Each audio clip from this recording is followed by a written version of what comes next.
Captain Samuel pastor പറഞ്ഞ ഒരു അനുഭവ സാക്ഷ്യം. സ്വതന്ത്രം ചൈനയിൽ ആണ് സംഭവം നടന്നത്. ഒരു പെങ്കൊച്ച്, അവള് ശുശ്രൂഷയിൽ ഭയങ്കര തൽപരയായിരുന്നു. അവളൊരു 17-18 വയസ്സൊക്കെ ആകുമ്പോൾ പോലീസുകാരെ പിടിച്ചുകൊണ്ട് പോയി. പോലീസുകാരല്ല, കള്ളന്മാർ പോലീസുകാരെ പിടിച്ചുകൊണ്ട് പോയി. പോലീസുകാരവരെ പിടിച്ചുകൊണ്ട് പോയി അവളെ കൊണ്ടുവന്ന് ജയിലിൽ കൊണ്ടിട്ടു. ഭയങ്കരമായി ഉപദ്രവിച്ചു. നിങ്ങൾക്കറിയാം, ഒരു പെൺകുട്ടിയെ കിട്ടിക്കഴിഞ്ഞാൽ അവരെന്തൊക്കെ ചെയ്യുമെന്ന് നിങ്ങൾക്ക് ഇമാജിൻ ചെയ്യാം. അവളെ വല്ലാതെ ഉപദ്രവിച്ചു. അവൾക്ക് ഒരു വസ്ത്രവും കൊടുത്തില്ല. പ്രിസണിനകത്തിട്ട് അവളെ ഒരുപാട് പീഡിപ്പിച്ചു. ഒരു ദിവസം ഇവന്മാർ ഒരു ആളിനെ, ഒരു ക്രിമിനലിനെ അവിടെ പിടിച്ചുകൊണ്ട് വന്നിട്ട് അയാളെ ഇവർ അടിച്ചു. അയാൾ ചത്തുപോയി.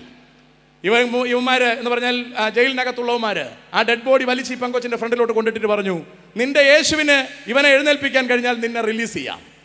അവൾ പറഞ്ഞു, എനിക്കൊരു മുണ്ട് തരാമെങ്കിൽ, ഒരു ടവൽ തരാമെങ്കിൽ ഞാൻ ഇയാളെ എഴുന്നേൽപ്പിക്കാം. അങ്ങനെ അവരൊരു വസ്ത്രം കൊടുത്തു.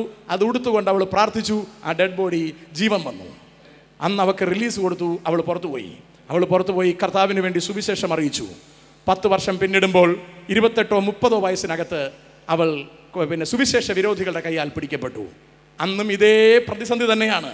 എന്താണ് സംഭവിക്കുന്നത് നിങ്ങൾക്കറിയാം. ഒരു പെൺകുട്ടിയെ പിടിച്ചാൽ എല്ലാ ബുദ്ധിമുട്ടുകളും കഴിഞ്ഞു, എല്ലാ പ്രതിസന്ധികളും കഴിഞ്ഞു. കർത്താവിനെ തള്ളിപ്പറയാൻ ആ പെൺകൊച്ചിനോട് ആവശ്യപ്പെട്ടു. അവൾ തള്ളിക്കളഞ്ഞില്ല. അതിനോടകം അവൾ ദേശമാസകലം സുവിശേഷം അറിയിച്ചു കഴിഞ്ഞിരുന്നു. ഒരുപാട് ചർച്ചകളെ പെൺകുട്ടി സ്ഥാപിച്ചു കഴിഞ്ഞിരുന്നു. അവൾക്ക് പിന്നോക്കം പോകേണ്ട യാതൊരു ആവശ്യമില്ല. കാരണം അവൾക്ക് നല്ല ഉറപ്പുണ്ട് അവൾ ആരെ വിശ്വസിച്ചാണ് ഇറങ്ങിയതെന്ന്. ഇവർക്ക് ഇവളുടെ ശരീരത്തെ പീഡിപ്പിക്കാൻ കഴിയുകയുള്ളൂ എന്ന് അവൾക്ക് നല്ല ബോധ്യമുണ്ട്. അതിൻ്റെ അപ്പുറം കടക്കാനാവില്ലെന്ന് അവൾക്ക് നല്ല ബോധ്യമുണ്ടായിരുന്നു. അവൾ അതിൻ്റെ മുമ്പിൽ പിടിച്ചു നിന്നു. അങ്ങനെ പിടിച്ചു നിൽക്കാൻ ചങ്കൂറ്റവും ചങ്കുറപ്പുമുള്ള കുട്ടികൾ നമ്മുടെ ഇടയിലുണ്ട്. അവരഭിഷിക്തമാരായി പുറത്തിറങ്ങേണ്ടുന്ന കാലമാണിത്. ഇവിടെ ഇരിക്കേണ്ടുന്ന കാലമല്ല.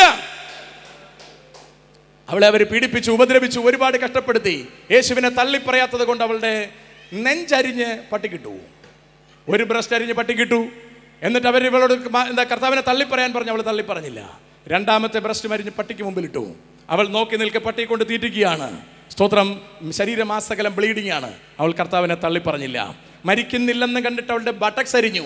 ബട്ടക്സ് അരിയുമ്പോൾ രക്തം മുഴുവൻ പുറത്തേക്ക് വാർന്ന് ആ പെൺകുട്ടി മരിച്ചു. അതിൻ്റെ ശവമടക്കിയത് ക്യാപ്റ്റൻ സാമുവലാണ്.